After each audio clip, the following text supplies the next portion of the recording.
베로니카 죽기로 결심하다. 파울로 코엘료 장편소설. 이상의 옮김. 출판사 문학동네. 읽는 이 2016년 클레어. 다시 눈을 떴을 때 베로니카는 자신이 다른 장소로 옮겨졌다는 걸 곧 알아차렸다. 병실과 흡사한 넓은 방이었다. 팔에는 여전히 링거 주사바늘이 꽂혀 있었지만 나머지 튜브들, 다른 주사바늘들은 모두 제거되어 있었다.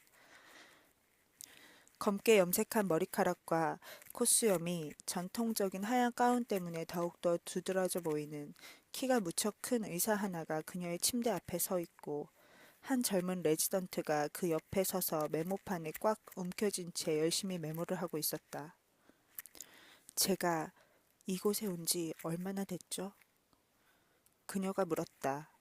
말하는 게 힘이 들고 발음을 정확히 할 수가 없었다. 응급실에서 닷새, 그리고 이 방에서 2주일, 아직 살아있는 걸 하나님께 감사해요.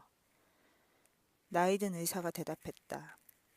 젊은 의사가 흠칫 놀라는 것 같았다.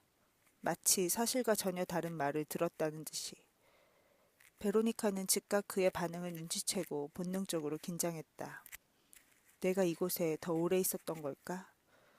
내 상태가 아직 위험한 걸까? 그녀는 두 남자의 몸짓 하나하나에 움직임 하나하나에 주의를 기울이기 시작했다. 그들에게 질문을 해도 소용이 없다는 걸 그녀는 알고 있었다. 결코 진실을 말해주지 않을 테니까. 하지만 영리하게 행동하며 무슨 일이 벌어지고 있는지 짐작은 할 수 있을 터였다. 이름, 주소, 결혼 여부, 그리고 생년월일을 말해보세요.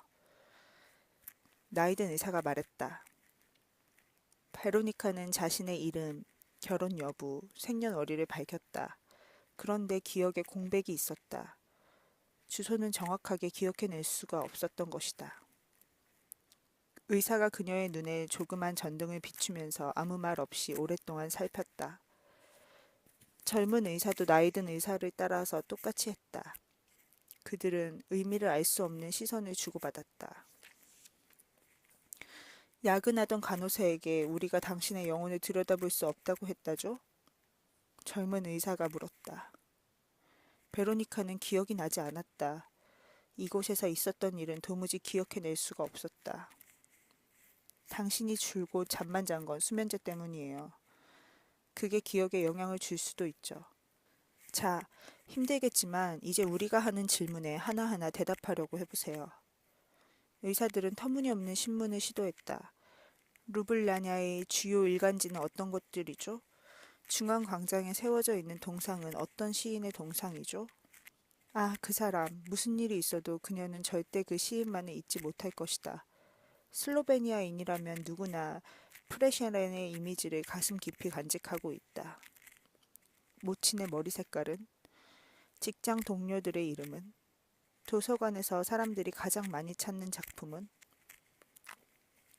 처음에 베로니카는 대답할 수 없을 거라고 생각했다. 그만큼 그녀의 기억은 희미했다.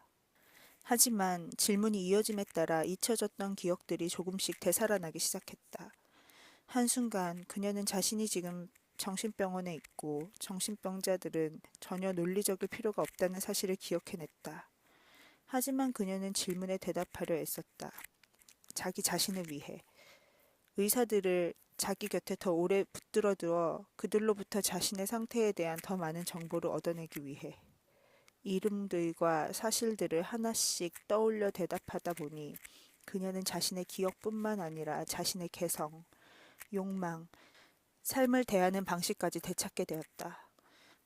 아침까지만 해도 여러 겹의 진정제 층 아래로 가라앉아 버릴 것만 같았던 자살에 대한 생각이 서서히 수면 위로 부상하기 시작했다. 좋아요. 질문을 끝내며 나이든 의사가 말했다. 저는 이곳에 얼마나 더 있게 되나요? 젊은 의사가 눈을 내리깔았다. 순간 베로니카는 모든 것이 정지된 것처럼 느껴졌다. 마치 그에게서 대답이 나오는 순간 이제는 그 누구도 바꿀 수 없을 그녀 삶의 새로운 장이 펼쳐지기라도 할 것처럼. 말해줘도 좋아. 환자들 사이에 이미 소문이 돌고 있어. 그러니 결국 어떻게든 알게 될 거야. 이곳에서 비밀을 간직하기란 불가능하니까. 나이든 의사가 말했다. 좋아요. 당신의 운명을 결정한 건 바로 당신이니까. 그러니까 당신이 저지른 행동의 결과는 이래요. 수면제의 작용으로 혼수 상태에 빠져 있는 동안 당신의 심장은 돌이킬 수 없는 손상을 입었어요. 심실에 회저가 있었고, 주석, 회저, 신체 조직의 일부가 썩어 기능을 잃는 병. 단어 하나하나를 힘주어 말하며 젊은 의사는 한숨을 내쉬었다. 간단하게 요점만 단도직입적으로 말하지. 나이든 의사가 말을 잘랐다.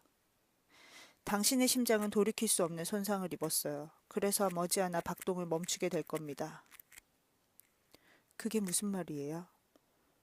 베로니카가 겁에 질려 물었다. 심장이 박동을 멈춘다는 건 단 한 가지, 육체적인 죽음을 의미하죠. 어떤 종교를 가지고 있는지는 모르지만. 언제쯤요? 그녀가 소리쳤다. 닷새? 아니면 길어야 일주일? 베로니카는 그 청년이 직업상 어쩔 수 없이 근심 어린 표정과 태도를 취하고는 있지만 자신이 내린 선고에 엄청난 쾌감을 느끼고 있다는 걸 알아차렸다. 마치 그녀가 그러한 벌을 받아 마땅하고 다른 모든 환자들에게 본보기가 되기라도 하는 것처럼. 다른 사람에게 일어난 끔찍한 일을 이야기할 때 사람들은 마치 당장이라도 달려가 그를 돕고 싶다는 듯 아주 근심스러운 표정을 짓지만 실제로는 타인의 고통을 보면서 그들 자신은 그나마 행복하다고, 삶이 그래도 그들에게는 관대했다고 믿으며 즐거워한다. 그녀는 일찍부터 그것을 알고 있었다. 그녀는 그런 부류의 사람들을 혐오했다. 베로니카는 청년에게 그녀의 상태를 그 자신의 욕구 불만 해소거리로 내줄 생각이 조금도 없었다. 그녀는 청년의 눈을 똑바로 쳐다보았다. 그러고는 웃었다. 그럼 내가 실패한 게 아니네요. 그렇군요. 그가 대답했다. 하지만 그 목소리에는 비극적인 소식을 전하면서 그가 누렸을 쾌감의 흔적은 이미 사라지고 없었다. 47페이지.